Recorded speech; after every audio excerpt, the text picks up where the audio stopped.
Hollywood ရဲ့လျှို့ဝှက်ချက်တွေကိုသိချင်လားဒီ effect 3ခုက brother တို့ထန်ထားတာနဲ့လုံးဝမတူဘူးဒီ3ခုကိုသိပြီးနောက် brother တို့ရုပ်ရှင်တွေကိုတခါမှမတူပဲကြည့်ရမယ်နောက်ဆုံးတစ်ခုကတော့ insane လုံးဝပဲ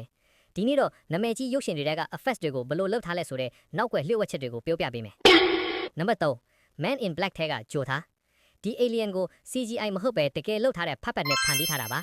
ဒီ effects တွေကို CGI လို့ထင်နေသေးရင် brother အကြီးကြီးမားနေပြီနော်တောက်စတိဖို့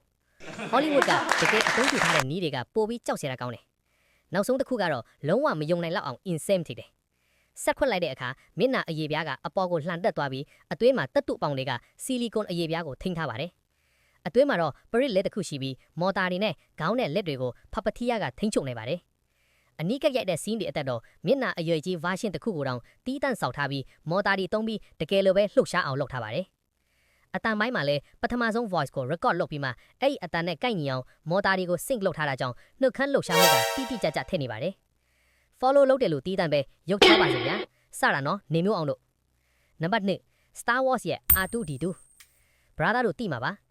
R2D2 ကိုတကယ် actor တယောက်ဝစ်ပြီးတရုပ်ဆောင်ထားတာပါသူကအခွန်ထဲကိုဝင်ပြီးအပေါ်ကဒုံးကိုပိတ်လိုက်တာနဲ့စိတ်ရုပ်ကိုပြောင်းသွားတယ်